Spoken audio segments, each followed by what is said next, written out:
लक्ष्मीनाथसमारम्भां नादयामुनमध्यमाम् अस्मदाचार्यपर्यन्तां वन्दे गुरुपरम्परां यदि राजाय विद्महे श्रीभाषिकाराय धीमहि तन्नो रामानुजार्य प्रचोदयात् ஆழ்வார்கள் திருவடிகளே சரணம் எம்பெருமானார் திருவடிகளே சரணம் ஜீயர் திருவடிகளே சரணம் यो नित्यमच्युतपदाम्बुजयुग्मरुक्म व्यामोगदस्तदितरानतृणाय मेने अस्मद्गुरोर्भगवतोऽस्य दयैकसिन्धो रामानुजस्य शरणं शरणं प्रपद्ये நீரார் கடலும் நிலமும் முழுதுண்டு ஏலார் ஆலம் இளந்தலுக்கு மேல் துயிலந்தாய் சீரார் திருவேங்கட மாமலை மேயாரா முதே அடியேர் கருளாயே எல்லாம் அல்ல ஏழ்மலையான் பெருங்கருணையாலே 4000 திவ்ய பிரபந்த பாசுர பதிவேற்றங்களின் வரிசையில் இன்றைக்கு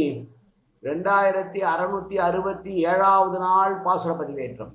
நம்மாழ்வார் அருடைய திருவிருத்தம் என்கிற திருமொழியினுடைய 28வது பாசுரத்தை அனுபவிக்க இருக்கிறோம். தலைவியானவள் மீண்டும் தன்னை வாடை காற்று துன்புறுத்துகிறதே என்று பெருமாளை பார்த்து இப்படியெல்லாம் செய்யலாமா என்று கேட்கிற பாசுரம் இந்த பாசுரம். கிடம்பியாச்சானருளே தனியனை சேவிக்கலாம். கருவிருத்த கழிநீத்த பின் காமக்கடுமொழி வீழ்ந்து ஒரு விருத்தம் புக்கு உழல் உருவீர் உயிரின் பொருள்களுக்கு ஒரு விருத்தம் புகுதாமல் குறுகையர்கோன் உரைத்த திருவிருத்தத்து ஓரடி இற்று ஓரடி கற்று இரீர் திருநாட்டகத்தே. 28வது பாசுரம். தன் துழாய் வளை கொள்வது யாம் இழப்போம் நடுவே வண்ணம் துழாவி ஒரு வாடை உலாவும் வல்வாய் அழகால் புல் நந்தும் உழாமே பொருநீ திருவரங்கா அருளாய் எண்ணம் துழாவும் இடத்து உளவோ பண்டும் மின்னனவே. ஸ்ரீரங்கத்தை வந்துவிட்டாள். திருத்தன்கா என்ற திவ்யதசமும் மற்றது இன்றைக்கு ஸ்ரீரங்கத்தில் வந்து விட்டதாக நாம் உணர்கிறோம். ஸ்ரீரங்கத்திலே காவிரி ஆறு மீது நத்தை ஆமை போன்றவைகள் உலாவிக் கொண்டிருக்கிற போது கூர்மையான அலகுகளை கொண்ட பறவைகள் வந்து அவற்றை கொத்தி சாப்பிட முயற்சிக்கிற போது அந்த நத்தைகளை காக்கிற இறைவனே, நத்தைக்கே அருள் செய்கிற நீ எனக்கு அருள் செய்யக்கூடாதா என்று கேட்கிறான். நந்து உழாமே என்றால் நத்தையானது தன் தங்கை விட்டு வெளியிலே வருகிற போது கொக்கு நாரை அல்லது மற்ற பறவைகள் வந்து அதை கொத்தும் போது அதை அந்த கொத்தலிலிருந்து காப்பாற்றக்கூடியவனே, என்னுடைய கைவளைகள் கழண்டு வீண்டிருக்கின்றன, அதை நீ காப்பாற்றிருக்க வேண்டாமா? நான் உடல் இழைத்திருக்கிறேன், அப்படி என்னை நீ காப்பாற்றாமல் விட்டுவிட்டாயே, என்ன காரணம்? உன்னுடைய தன் துழாய் என்று சொல்லக்கூடிய குளிர்ந்த உன்னுடைய தேகத்தை தழுவிய துளசி மாலை நான் அடைந்திருந்தேன். அப்போது இந்த வாடை காற்றானது என்னை தென்றலை போல இருந்தது. ஆனால் மீண்டும் அது தன்னுடைய இயல்பை காட்டத் தொடங்கிவிட்டதே, மீண்டும் என்னை அது சுடுகிறதே.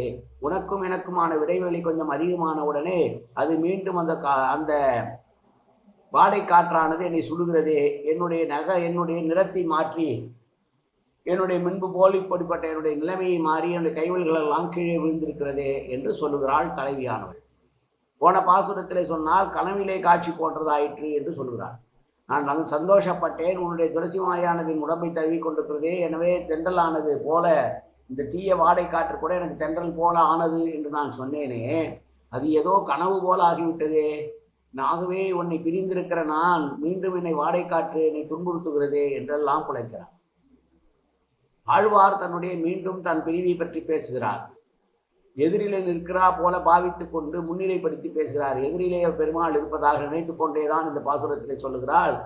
நீ நத்தைக்கும் ஆமைக்கும் அருள் செய்கிற நீ இந்த பெண்ணுக்கு அருள் செய்யக்கூடாதா? ஏன் எனக்கு செய்ய மாட்டேன்கிறாய்? உன்னுடைய சம்பந்தப்பட்ட துளசிமானது என் உடம்பிலே இருக்கும்போது கூட அதற்கும் இடையே புகுகிறானே, வாடை காற்று என்னை துன்புறுத்துகிறானே என்று சொல்கிறான். ஏனென்றால் நான் அது இருக்கும் பொழுதே எனக்கு இந்த துன்பம் ஏற்படுகிறதே, நீ என்னை காப்பாற்ற வேண்டாமா என்று சொல்கிறார். விறகிகள் வருந்துவதிலே துணை வேண்டாமல் அசகாய சூரமான வாடை என்பால் ஒரு வாடை என்கிறாள் உலாவும் என்றதனால் கம்பீரமான செருக்குடை தோன்றும் என்று வாடை காற்று செருக்கோடு இருக்கிறதா. இப்படியெல்லாம் என்னுடைய உடல் இழைத்து விட்டது, மீண்டும் என்னுடைய வளையல்கள் எல்லாம் கீழே நழுவி விழுந்து விட்டன, என்னுடைய நிறம் மாறி போய்விட்டது, என்னை நீ உன்னுடைய குணத்தை ஆராய்ந்து பார்த்தால் இதெல்லாம் உனக்கு சரியாக இருக்குமா, நீ என்னை காப்பாற்ற வேண்டாமா என்று தலைவியானவள் வாடை காற்று தன்னை துன்புறுத்துவதாக பெருமாளிடம் பேசுகிற பாசுரம். இந்த பாசுரத்தை மீண்டும் ஒரு முறை அனுபவிப்போம். தன் துழாய் வளை கொள்வது யாம் இழப்போம் நடுவே வண்ணம் துழாவி ஒருவாடை உலாவும் வல்வாய் அழகால் புல்நந்து உழாமே பொருநீர் திருவரங்கா அருளாய் எண்ணம் துழாவும் இடத்து உளவோ பண்டும் இன்னனவே. திருத்தன்கா திருவெக்கா திருத்தலங்களில் இருந்த பராங்குச நாயகி இப்போது சிறுவரங்கம் வந்திருக்கிறாள் என்பதை நாம் நினைவில் கொள்ள வேண்டும். ஏதோ அங்கே நடந்ததெல்லாம் திருத்தன்காவிலும் திருவெக்காவிலும் நடந்ததெல்லாம் கனவு போல மாறி மீண்டும் என்னுடைய வாடைக்காட்டு துன்புறுத்தினால் என்னுடைய உடல் இழைத்திருக்கிறது, என்னுடைய மனமானது மிகவும் சோர்ந்து போயிருக்கிறது, ஆமையும் நத்தையும் காப்பாற்ற தெரிந்த உனக்கு என்னை காப்பாற்ற தெரியவில்லையா என்றெல்லாம் புலம்புகிறாள் தலைவி. இந்த பாசுரத்திலே பராங்குச நாயகியாக நம்மாழ்வார் விரைத்த மற்றொரு பாசுரம். இதற்கு ஈடு விளக்கம் இல்லை என்று குறைப்படுகிறார்கள் ஆச்சாரியர்கள். மீண்டும் ஒரு முறை பாசுரத்தை சேவிப்போம். தன்னம் துழாய் வளை கொள்வது யாமிழப்போம் நடுவே வண்ணம் துழாவி ஒரு வாடை உலாவும் வல்வாய் அழகால் புல்நந்து உழாமே ஒரு நீர் திருவரங்கா அருளா எண்ணம் துழாவும் இடத்துளவோ பண்டும் மின்னனவே.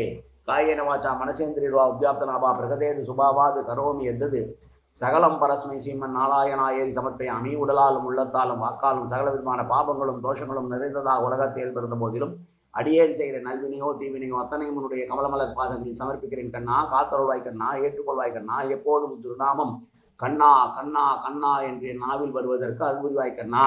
சர்வத்திர கோவிந்தநாம சங்கீர்த்தனம். கோவிந்தா கோவிந்தா கோவிந்தா கோவிந்தா கோவிந்தா கோவிந்தா கோவிந்தா கோவிந்தா கோவிந்தா.